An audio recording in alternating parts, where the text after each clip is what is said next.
The Rookie is a free serialized audiobook meant for mature audiences. Written and performed by #1 New York Times bestselling novelist Scott Sigler. For links to order a young adult version of this book without all the cussing, in print, ebook, or audiobook, visit scottsigler.com/therookie, one word. This podcast contains mature situations, adult language, and lots of violence. Listener discretion is advised. Hello, my little junkie. How are you today? Good news, good news, good news. I finished the editor's draft of Shakedown, book 1 of the Crypt series, and now I'm on to the military consultant's edits. After that, the all-important continuity edit by Big John Viscara, and then I am done with the final draft. I'm looking forward to sending it off to Athon, the publisher, around October 31st, hopefully not after that. I am pretty pumped to bring this one to you. I really hope you guys are going to dig it. But for now, let's get back into The Rookie. The playoff picture is heating up. The Krakens need to win that divisional title if they're going to enter the playoffs and have a shot at Tier 1. Let me get you caught up on the story so far, and then we're all going to go have a boxing match with a kangaroo.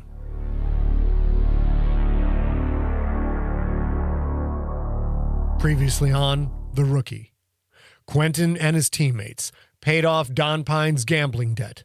With Pine still in the hospital, the Krakens try to hold on to second place as they face the Bigg Diggers. Quentin gets the start. Can the 4-2 Krakens defeat the 2-4 Bigg Diggers? Find out next on The Rookie, episode number 22.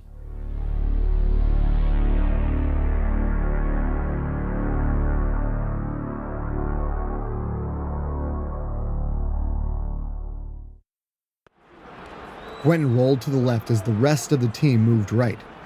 Hokor had held the naked boot in reserve all day, but played that card late in the fourth quarter. The Krakens held on to a slim 20-19 lead, and they needed to put the Bigg Diggers away. Surveying his options, Quentin kept the ball on his left hip as he started turning upfield at the Diggers' 28. Kidiara Lomax, the Diggers' all-pro linebacker, saw the naked boot and gave chase, but he was the only one. Quentin looked downfield. Rick Warburg had blocked down and then bounced left on a 10-yard out pattern, and Denver was angling for the end zone's back left corner, covered closely by the defensive back Arkham. Run or pass? With the speed of a supercomputer, the options flashed through Quentin's brain. He had 3 or 4 steps on Lomax. Arkham already had 3 interceptions on the day and had kept her team in the game by preying on Quentin's passes like a piranha on raw meat. Rick Warburg was open, but he was also a racist fuck. Quentin tucked the ball under his left arm and angled for the sidelines. He sensed everything. The home Krakens crowd jumping and roaring, the missing patches of Iamat where cleats had torn up the turf, the smell of dirt and sweat and blood. Lomax's desperate efforts to cut him off. Warburg's look of fury when he realized that Quentin was not going to throw him the ball. Quentin leaned into the run, his legs chewing up the yards. Lomax was faster than he'd calculated and reached for Quentin just as the young quarterback reached the sidelines and turned upfield. But Warburg was there, coming fast and free, and blindsided Lomax with a devastating head-snapping hit. Quentin's long, graceful strides belied his speed, and the yards slid by like water on glass. Denver tried to block Arkham, but the cornerback effortlessly shucked the receiver by and came up the sidelines at Quentin. It would be a head-to-head battle. Pick off 3 of my passes? It's payback time, bitch. Arkham's legs blurred as she kamikazed her way forward. At the 11-yard line, Quentin screamed and lowered his head, smashing into Arkham, more of linebacker delivering a concussive blow than a quarterback scrambling for yards. Arkham was bigger than most Sklerno and faster, and she carried a devastating amount of force. Quentin ran her bitch ass right the fuck over. He stumbled after the hit, legs pumping high to avoid a trip. Arkham crashed to the ground, defeated, crushed. Her raspers reached out at the last second, scraping long strips of skin from the backs of Quentin's hands. The world slammed back to reality as Quentin crossed the goal line trailing a stream of his own blood. He chucked the ball into the stands, then stood with both arms outstretched, redness dripping to stain the eye mat, his tilted head looking at the roaring, adoring crowd. That's right. You do not fuck with Quentin Barnes. An excerpt from the Ionath City Gazette. Headline: Backup leads Krakens to fourth straight win. It seems that the Pierce Nation finally has an export that interests citizens of the Quith Concordia. That export is Quentin Barnes. The rookie quarterback once again came to the Krakens' rescue, filling in for off-damage starter Donald Pine, who was out with unspecified injuries. Barnes led the Krakens 5-2 to a 27-19 win over the Bigg Diggers 2-5, and put on a showcase that combined unstoppable talent, rookie inexperience, and more speed than any human has a right to possess. Barnes threw for 305 yards and 2 touchdowns, as well as running for 82 yards and adding another touchdown on the ground. This all-pro caliber performance was marred by inconsistent passing. Barnes was 19 for 35, including 3 interceptions. They, the Diggers, threw some coverages at me I hadn't prepared for, said Barnes. Arkham robbed me blind all day long. Arkham, the Diggers' crafty veteran cornerbacker, repeatedly disguised her coverage and capitalized on Barnes' inexperience. Arkham notched all 3 interceptions, but was knocked out of the game late in the fourth quarter with a crushed right thorax and torn upper right tentacle. She will be out for the rest of the season. Week 7 League Roundup, courtesy of Galaxy Sports Network. Woes and misery continue on Whittalk, where the Whittalk Pioneers, 4-3, dropped their third straight game, this time to the previously winless Sky Demolition, 1-6, on a last-second field goal that gave the Demolition a 21-19 win. Even though starting quarterback Condor Adrian returns to the lineup this week as the Pioneers travel to the Woo Wall Crawlers 2-5, Whittalk is basically out of the running for a division title. The Wall Crawlers notched their second win of the year by topping the 3-4 Quith Survivors by a score of 28-24. The Ionath Krakens, 5-2, made it 4 in a row, topping the Bigg Diggers 27-19. Ionath rookie Quentin Barnes showed that the Krakens may be the team to beat in the future, but are they good enough to prevail in this week's showdown against the Glory War Pigs? It's winner take all at War Pig Stadium. The Pigs, 6-1, are in sole possession of first place, thanks to this week's 32-10 drubbing of the Sheb Stalkers, 4-3. Orbiting Death, 5-2, remain in the running for the title, but need the War Pigs to lose their last 2 games and the Krakens to lose as well. Death hung a 17-7 defeat on the Grontak Hydras, 3-4. Deaths. This week, we mourn the passing of Percy Gaines, tight end for the Woo Wall Crawlers. Died on a clean hit by Topanaby, the head-hunting defensive back for the Quith Survivors. Week 7 Players of the Week. Offense, Quentin Barnes, quarterback, Ionath Krakens, 19 of 35 for 305 yards, 2 touchdowns, and 3 interceptions. Also ran for 82 yards on 12 carries and 1 rushing touchdown. Defense, Arkham, cornerback, Bigg Diggers, 8 tackles and 3 interceptions.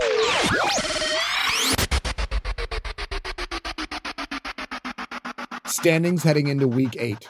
Glory War Pigs, first place, 6-1. Ionath Krakens and Orbiting Death tied for second at 5-2. Whittalk Pioneers and Sheb Stalkers at 4-3. Grontak Hydras and Quith Survivors at 3-4.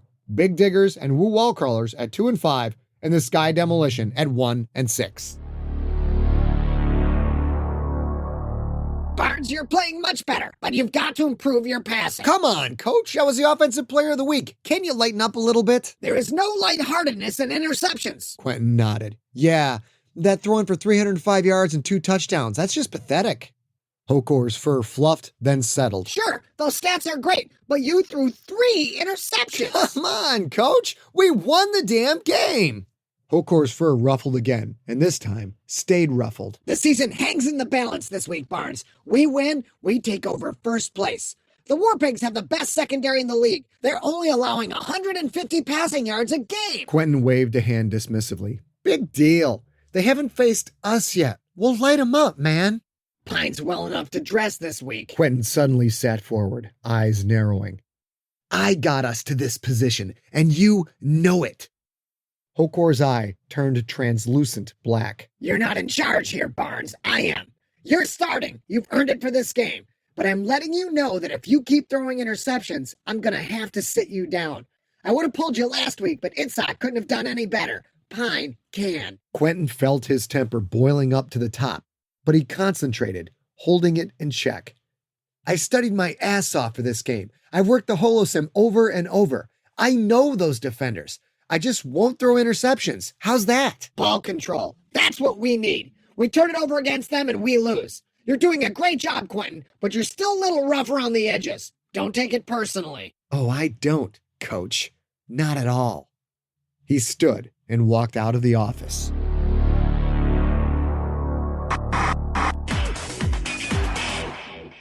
I'm glad Barnes gets to start. Pine is washed up. You moron! How can you say he's washed up? He's always hurt. He got mugged, for crying out loud. Mugged! This wasn't some on-field injury. Well, there was the injury earlier this year. Hey, you don't recover from a broken femur that quick if you're fragile, you know. But he can't win the big games. What? 2 Galaxy Bowls aren't big enough for you? That was years ago, Akbar. Ancient history. Well, I can't believe you people. Aside from Condor Adrian, Pine is still the best quarterback in Tier 2. But that's Tier 2. The fans are sick of Tier 2, and I'm sick of Tier 2, and so are you. Barnes is the key to Tier 1, like I've been saying all along. He's too young. Too young? Who cares? Look at what he's done so far. His come-from-behind win over the orbiting Death kept the Krakens in the playoff hunt, and he dusted the Bigg Diggers. Dusted? What game were you watching? The one where he threw 2 TDs and ran for another, racked up 387 all-purpose yards. Oh, that game. Is that the same game where he threw 3 interceptions? Why, yes, I think it is. 3 interceptions against a mediocre defensive secondary that gives up an average of 280 yards a game. Are you kidding me? When I played the game, all we cared about was the win. Barnes got the win. That's right. He wins games. Well, he's not going to win against the War Pigs. I'll tell you that for free. They've got the best secondary in all of football, not just Tier 2. One could easily argue that the Bartell Waterbugs or the Hull Walkers have the best secondary. Am I in a house of morons here? Am I? Those are Tier 1 teams contending for the championship this year. The best of the best. And the War Pigs secondary is right up there. Look at the stats. Left corner Kalong, 4 interceptions. Safety Wellington, 3 interceptions and a pair of sacks. Free safety Alamo, 2 interceptions, and let's not forget right corner Toyonaka, all pro 2 years running, 8 interceptions on the season, averaging more than 1 a game.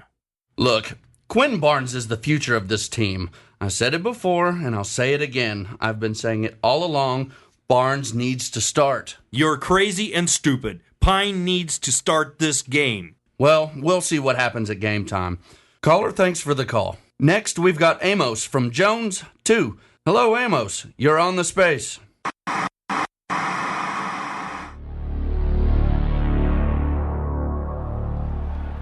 Quentin rubbed the sweat from his eyes.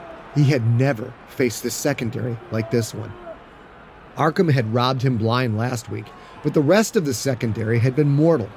The only reason Arkham had intercepted him 3 times was that he wanted to go after her. He wanted to complete passes to her side of the field.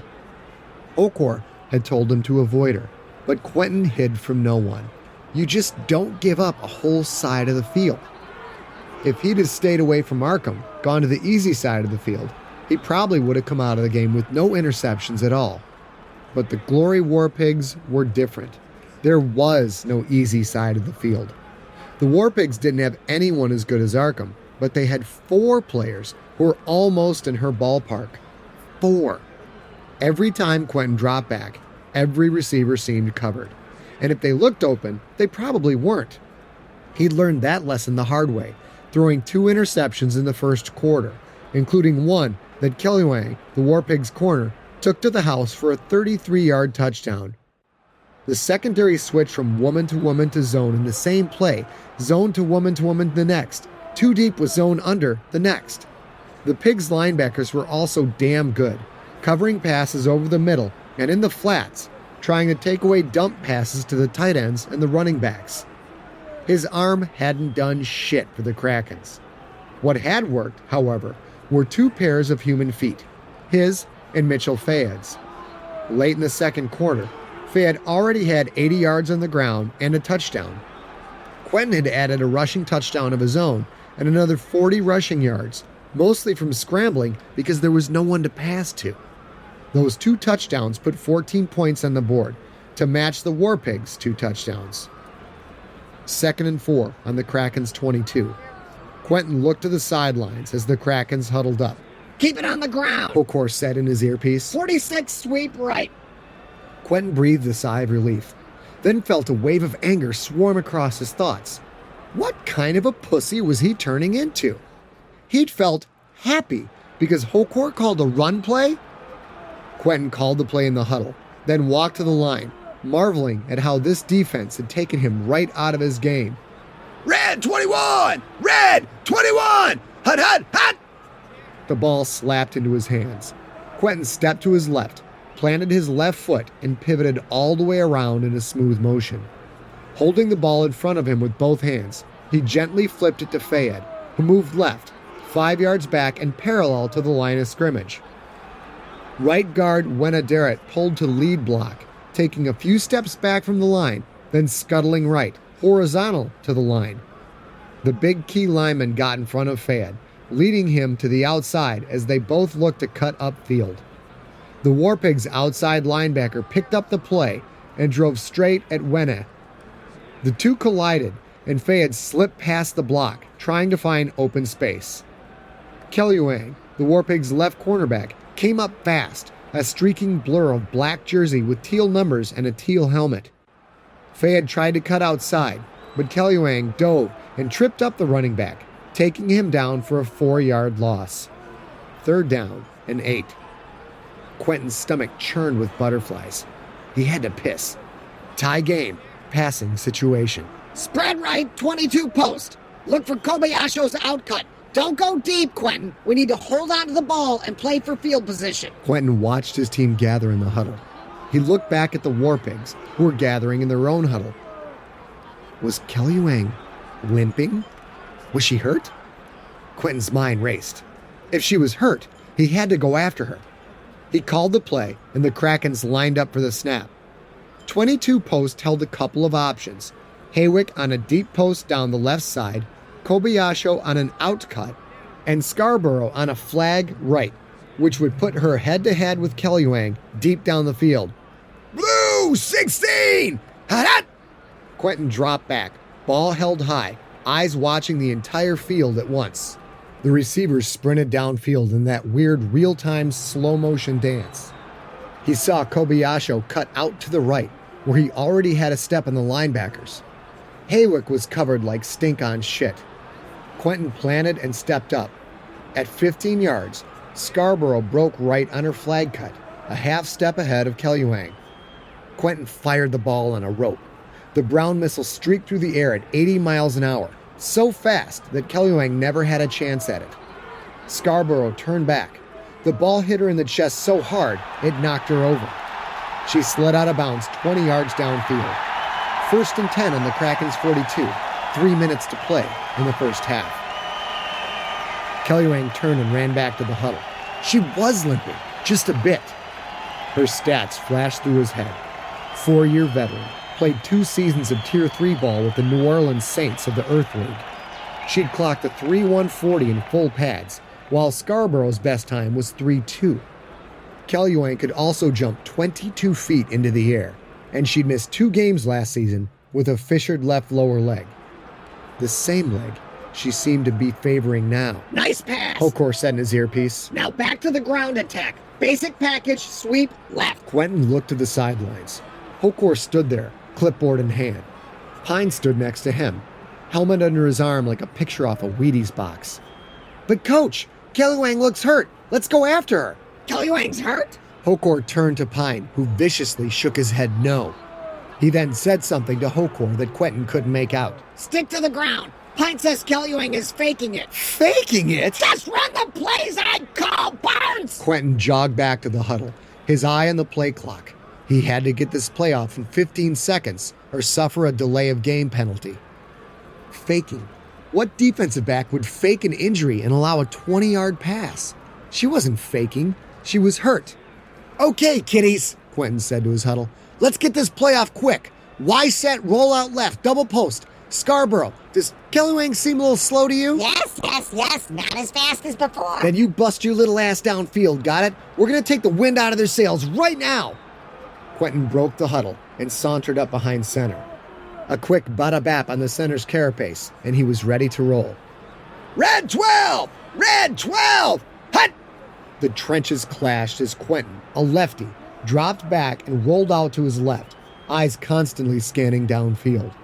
Haywick looked open for a second, but the free safety came over to help out the right cornerback, taking away that option. Fayed ran a 5-yard out pattern, staying in front of Quentin, while Tom Perilous shuffled to his left, looking to block the first defender that broke through the offensive line. The right defensive end slipped past Killiowet's block, and Perilous undercut the multi-legged Key with a nasty headfirst dive. The Key crumbled clumsily to the ground, leaving Quentin completely free of pressure. Scarborough was already 40 yards downfield, and Kellywang was a full step behind. Quentin launched the ball, a deep, arcing, perfect spiral. Quentin stopped and stood still, watching his handiwork. Come on, baby, get there. Suddenly, Kellywang's small limp vanished. Her legs moved perfectly. She strode downfield, her eyes turned back to the ball. No, no, no! Kellywang and Scarborough simultaneously leapt upwards, but Kellywang leapt higher. She picked the ball out of the air. The two Scorno fell to the ground, just as Quentin dropped to his knees. Fuck! He leaned forward until his helmet touched the ground. Fuck! Barnes! Get your worthless ass off the field now! Quentin stood, ignoring the crowd's boos, and ran off the field. He didn't bother stopping to talk to Hokor. He just ran to the bench and sat. He wasn't going anywhere for the rest of the game, and he knew it. Pine jogged over and sat next to him. Kid, you gotta stop going for the home run on every play. I just fuck off and die. Quentin pulled off his helmet. He wanted to blame Pine, blame anyone for that matter. Goddamn wounded duck shit, and he'd fell for it hook, line, and sinker. I warned you, kid, but as usual, you just don't listen. Goddamn Scarborough couldn't catch a fucking ball if I shoved it right up her ass. Oh, no, you don't. Don't you go blaming her. You threw to a covered receiver against a defender that has 4 interceptions this season. 6. That was her second of the day on me. Right, 6. I told you all week you can't play the home run ball against the War Pigs, so don't you dare blame your teammates for your mistakes. You know, didn't I just tell you to go fuck yourself? No, you told me to fuck off and die. Big difference. Quentin wanted to knock those smiling teeth into a little pile on the ground. When Pine started laughing, Quentin wanted to tear his head right off his shoulders. Just take it easy, Q. You bailed me out enough this season. Now let me bail you out for once. Oh, sure. Like you can just go in there and tear up their secondary, Mr. Awesome Don Pine, super quarterback. Pine nodded. You just watch me, kid. You're playing their game. Now I'm going to make them play mine. In the second half, Pine wasted no time. He opened up with an entire series of X sets, which put 4 wide receivers on the field. The War Pigs started out in woman-to-woman. That left the slower free safety covering either Mesquitic or the blindingly fast rookie Denver. Pine showed his repaired legs were as good as new, rolling out to escape inside blitzes and giving Denver more time to make long crossing routes where her superior speed gained her a couple of steps. His first 3 plays were 3 completions for 7, 16, and 9 yards. He scrambled on the 4th play, a very un-Pine thing to do, picking up a first down before sliding to the ground to avoid a hit. The home crowd ate it up. After a half of interceptions and incompletions, they screamed their heads off for anything positive. Quentin watched as Haywick drove deep downfield against Toyonaka, the 2 speedsters, a combined flash of orange and black, white and black and teal. The ball was in the air before Haywick even stopped, and when she turned, it hit her dead in the chest. Toyonaka was clearly faster, but at such speeds, her reaction time wasn't enough to match deadly pinpoint passing on a timed route. 15 more yards for the Krakens. Pine ran the same play again for 12 yards. He was merciless. He ran the same play a third time, but pump faked when Toyonaka anticipated the throw. Haywick shot downfield as Pine launched a soft fade pass. Toyonaka tried to catch up, but Haywick brought the ball in as soft as a mother holding her new baby. The crowd roared so loud, Quentin wondered if the anti-radiation dome might collapse on their heads. Horace El-Rahim knocked in the extra point. Krakens 21, Warpigs 21. Quentin shook his head in amazement.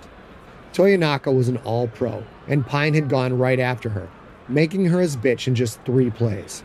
Jealousy burned in his chest as Pine put the Krakens on the board 2 of the next 3 possessions, one a 21-yard field goal by El-Rahim, and the other a lucky break when Kelluang fell while trying to tackle Denver. Kelluang's minor stumble turned a short out pattern into a 67-yard touchdown. You only got one chance to tackle Denver. The Warpigs came back, but the Krakens' defense showed new energy in the second half. 2 fumbles killed critical Warpig drives, and the momentum steadily dripped over to the Kraken side of the field. Fayed broke a long 52-yard run in the fourth quarter, his longest of the season, to put the final nail in the coffin. The clock ticked down to 0. Krakens 38, Warpigs 28. The team ran off the field and into the locker room, the feeling of elation running rampant through their hearts and minds. The Krakens were now in sole possession of first place, 1 game away from the Tier 2 tournament and a possible Tier 1 berth.